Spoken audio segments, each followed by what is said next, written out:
저는 제 아들의 생명을 갉아먹고 있던 악마 같은 인간을 완전히 응징해버린 72살 할머니입니다. 그 악마는 바로 제 며느리였어요. 겉으로는 그렇게 착하고 예쁜 척했지만 그 가면 뒤에 얼마나 검은 속마음이 숨어 있었는지 지금도 그 생각만 하면 정말 치가 떨립니다. 당뇨로 고생하는 아들을 두고 바람을 피우고 제가 준 치료비까지 가로채서 자기 사치에 쓰고 있었다니요. 하지만 저는 그냥 당하고만 있지 않았습니다. 어떻게 그 가증스러운 며느리를 완전히 무너뜨렸는지 지금부터 그 통쾌한 복수의 과정을 들려드리겠습니다. 안녕하세요. 저는 부산에서 남편과 함께 작은 반찬 가게를 운영하며 살고 있는 72살 김옥분이라고 합니다. 저희는 아들 하나, 딸 하나를 키웠어요. 둘 다 성격이 착해서 저희 집안의 보물 같은 존재들이죠. 저희 아들 성호는 대학을 졸업하고 대기업 영업팀에 취업했어요. 정장을 차려입고 출근하는 모습이 그렇게 대견할 수가 없더라고요. 우리 아들 이제 진짜 사회인이네. 정장 입은 모습이 너무 멋있어. 우리 성모 영업일 잘할 것 같은데. 성호야, 오빠 진짜 멋있다. 내가 친구들한테 우리 오빠 대기업 다닌다고 자랑했더니 다들 부러워하더라. 아들은 부끄러워하면서도 기뻐했어요. 그리고 정말 열심히 일했죠. 그런데 아들이 취업한 지 3년쯤 됐을 때였어요. 갑자기 어떤 아가씨를 집에 데려오더니 엄마 남편 앞에 무릎을 꿇는 거예요. 어머니, 아버지, 제가 이 사람과 결혼하고 싶습니다. 이 사람 뱃속에 제 아이가 있어요. 당시 만나던 여자친구를 임신시켰다는 얘기였어요. 저와 남편은 너무 깜짝 놀랐죠. 하지만 그 예비 며느리가 네일샵에서 네일 아티스트로 일하고 있었고 성격도 밝고 예뻤어요. 둘이 열심히 살면 괜찮을 거라고 생각했죠. 어머님, 저 정말 성모 오빠 사랑해요. 아이도 정말 소중히 키울게요. 부족하지만 열심히 살겠습니다. 그렇게 아들과 민정이를 결혼시켰어요. 당시 성우가 28살, 민정이가 25살이었죠. 민정이는 정말 착한 며느리였어요. 자주 저희 집에 와서 반찬 가게 일도 도와주고 임신 중인데도 부지런히 돌아다녔어요. 어머님, 저도 배추김치 담그는 거 배우고 싶어요. 나중에 우리 애한테도 해줘야 하잖아요. 임산부가 뭐하러 이런 거 해? 집에서 푹 쉬어야지. 괜찮아요, 어머님. 저 원래 가만히 있는 거 못해요. 움직이는 게 더 좋아요. 민정이는 정말 살가운 성격이었어요. 그래서 저도 친딸처럼 예뻐했죠. 몇 달 후 민정이가 쌍둥이 남매를 낳았어요. 손주가 하나만 생겨도 기쁜데 둘이나 생기니 정말 기뻤어요. 저희 딸도 조카들을 무척 예뻐했어요. 언니, 조카들 필요한 거 있으면 다 말해요. 제가 사줄게요. 민정이는 아이들이 태어난 후에도 자주 저희 집에 찾아왔어요. 가끔은 반찬 가게에 새참도 가져다 주고요. 어머님, 아버님, 새참 드세요. 김밥이랑 단무지 싸왔어요. 그런데 하루는 머리에 스카프를 두르고 앞치마를 메고 온 민정이가 정말 귀여워 보이더라고요. 우리 며느리 왜 이렇게 이뻐? 진짜 우리 집 복덩이야. 민정이 덕분에 집안이 늘 웃음소리로 가득했어요. 손주들도 너무 착하고 예뻤어요. 8살쯤 됐을 때는 저희 반찬 가게에서 심부름도 도와주고요. 할머니, 이거 배달 가야 하는 거죠. 제가 갖다 드릴까요? 그래, 우리 승민이가 이제 의젓하게 할머니 일도 도와주는구나.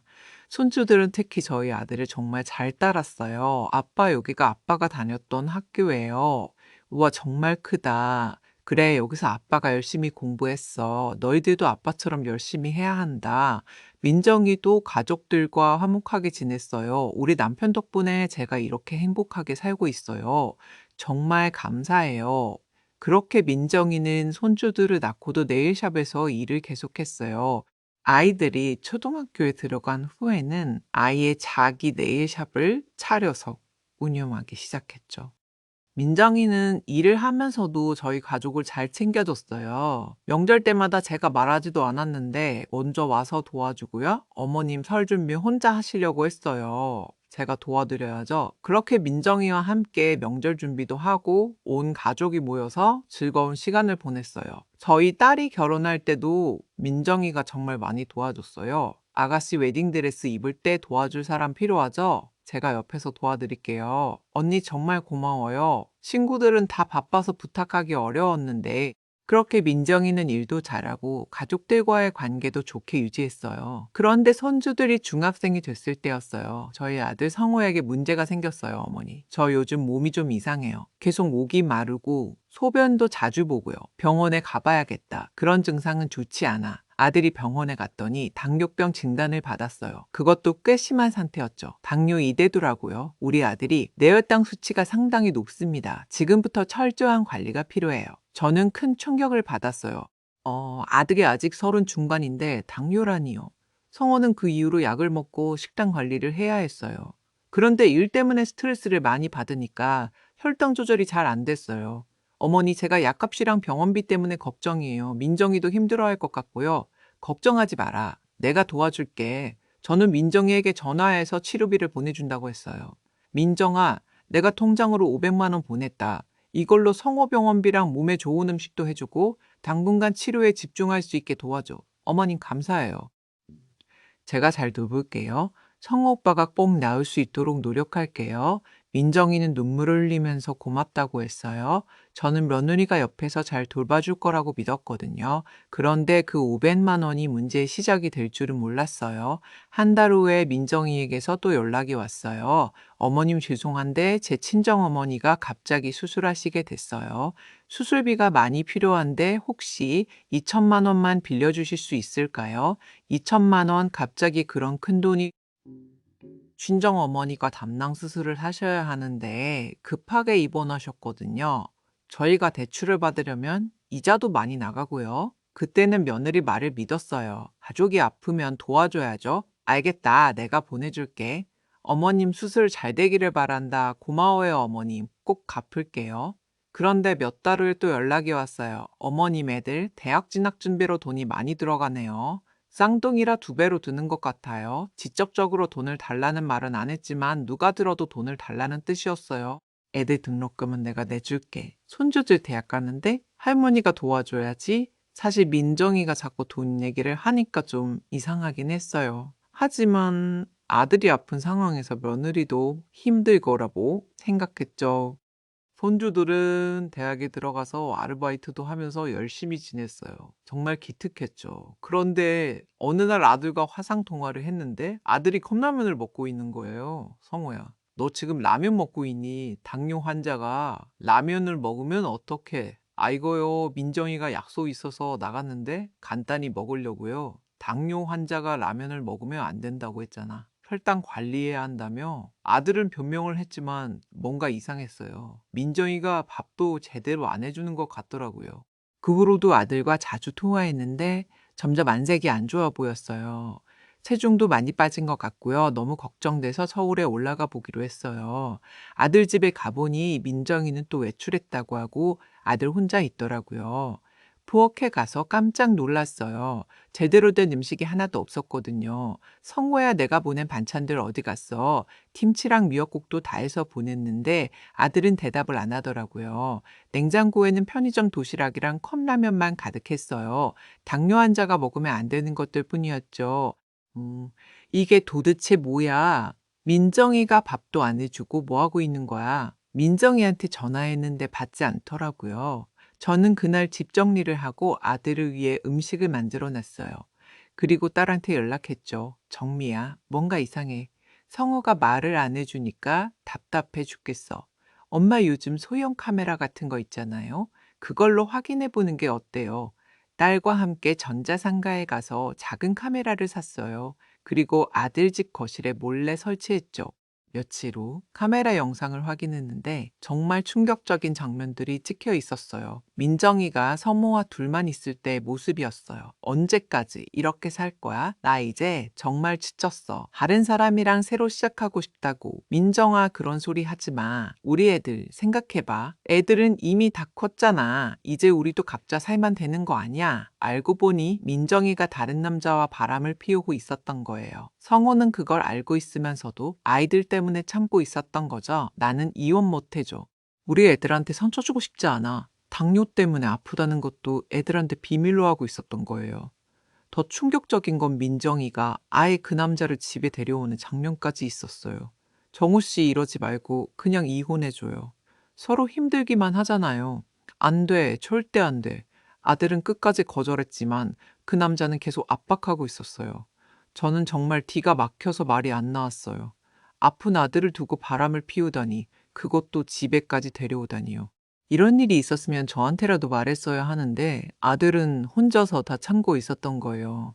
그래서 바로 손주들한테 연락했어요. 이제 알 권리가 있다고 생각했거든요.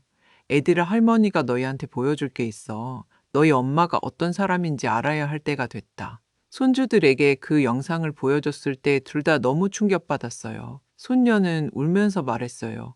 할머니, 이게 정말 우리 엄마예요. 아빠가 이렇게 아픈데 어떻게 이럴 수 있어요? 손자도 눈물을 흘리면서 말하더라고요. 아빠, 왜 혼자 이런 걸 참고 계셨어요? 우리한테 말씀하셨어야죠. 사실 저도 조금 눈치채고 있었어요. 엄마가 요즘 이상하다고 생각했거든요. 손주들은 정말 충격받았지만 동시에 화도 많이 났어요. 손주들에게 아버지가 당뇨합병증으로 많이 아프다는 것도 말해줬어요. 아빠가 지금 많이 아파 당뇨 때문에 합병증도 생겼고 제대로 관리 안 하면 더 위험해질 수도 있어.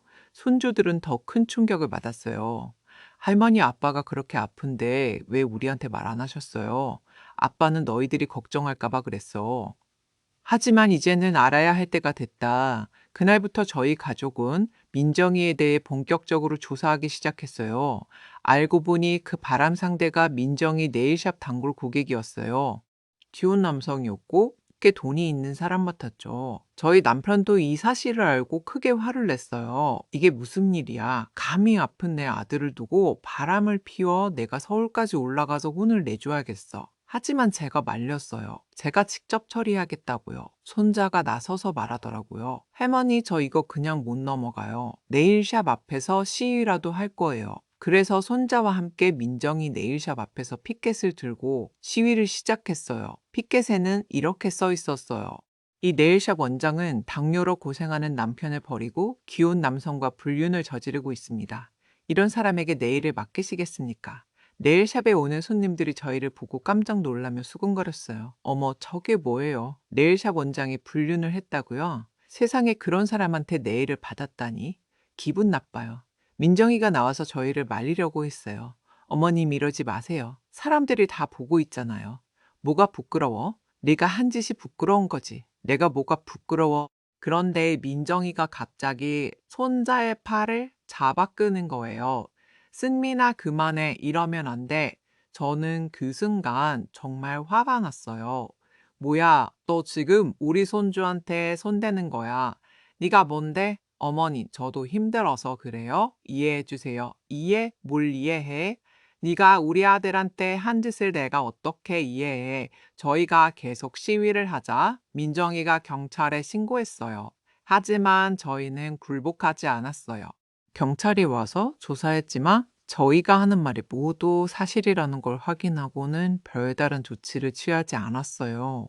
오히려 경찰이 민정이한테 말하더라고요. 부인, 이런 일은 가족끼리 해결하시는 게 좋겠어요. 그 사이에 저희 딸이 인터넷 맘카페에 글을 올렸어요. 민정이 네일샵에 대한 지시를 폭로한 거죠. 댓글이 수백 개씩 달렸어요. 모두 민정이를 비난하는 내용이었죠. 이런 원장한테 네일 받기 싫어요. 불륜녀가 운영하는 샵은 절대 가면 안 돼요. 남편이 아픈데 바람피는 여자 정말 최악이네요. 인터넷에서 소문이 퍼지면서 네일샵 손님들이 하나둘씩 발길을 끊기 시작했어요. 일주일 정도 시위를 계속하자 민정이가 결국 항복했어요. 저희 집에 찾아와서 무릎을 꿇고 빌더라고요. 어머님, 제가 잘못했어요. 그 남자랑 헤어질게요. 한 번만 용서해 주세요. 하지만 손자가 나서서 말했어요. 엄마, 용서는 무슨 용서예요? 어떻게 그런 짓을 해놓고 용서해 달라고 해요? 아빠, 엄마 말 듣지 마세요. 그냥 이혼하세요. 우리는 저런 사람을 엄마라고 생각 안 해요. 결국 성호는 마음을 굳혔어요. 민정아, 그동안은 참았지만 이제는 못 참겠어. 애들도 이렇게 말하는데 더 이상 어떻게 같이 살겠어. 용서해줘. 여보, 정말 잘할게. 필요 없어. 너 같은 사람이랑 더 이상 못 살겠어. 이혼하자. 그렇게 성우와 민정이는 이혼하게 됐어요. 변호사를 선임해서 제가 민정이한테 빌려준 돈을 근거로 재산 분할도 저희 쪽에 유리하게 처리됐죠. 그 불륜 상대 남자한테는 상간남 소송을 걸어서 위자료도 받아냈어요. 민정이의 네일샵은 결국 문을 닫게 됐어요. 인터넷에 소문이 퍼져서 손님들이 다 떠났거든요. 그 이후 2년이 지났어요. 성우는 어떻게 됐냐고요. 다행히 성우는 꾸준한 치료와 관리 덕분에 많이 좋아졌어요. 손주들이 아버지를 잘 돌봐주고 있어서 혈당도 안정됐고요. 민정이는 이혼 후에 그 남자와도 얼마 안 가서 헤어진 것 같더라고요. 결국 혼자가 된 거죠. 얼마 전에 손주들한테 전화했나 봐요. 승민아, 엄마가 보고 싶어 한 번만 만날 수 없을까? 하지만 손자가 단호하게 거절했어요. 저희한테는 엄마라는 사람이 이미 없어요. 연락하지 마세요. 그렇게 전화번호를 차단해 버렸다고 하더라고요. 제가 민정이한테 빌려준 돈은 성호가 대신 갚아줬어요. 안 받으려고 했는데 끝까지 받으라고 하더라고요. 지금은 성호도 건강을 되찾았고 손주들과 함께 행복하게 살고 있어요. 진정한 가족이라는 건 힘들 때 서로 버팀목이 되어주는 관계라고 생각해요. 좋을 때만 함께하는 게 아니라 어려울 때도 함께 견뎌내야 하는 거죠. 민정이는 아들이 아플 때 힘이 되어주기는커녕 뒤통수를 쳤어요. 그런 사람이 벌을 받은 건 당연하다고 생각해요. 여러분도 가족을 위해 항상 힘내시고 진정한 가족의 의미를 잊지 마세요. 제 이야기 들어주셔서 감사합니다. 오늘도 따뜻한 사연 함께 나눠주셔서 정말 감사드립니다. 이 사연이 마음에 드셨다면 구독 버튼과 좋아요 버튼 꼭 눌러주세요. 여러분의 구독과 좋아요가 저희에게 큰 힘이 된답니다. 다음 영상에서 더 감동적인 사연으로 찾아뵙겠습니다. 늘 건강하시고 행복한 하루 보내세요.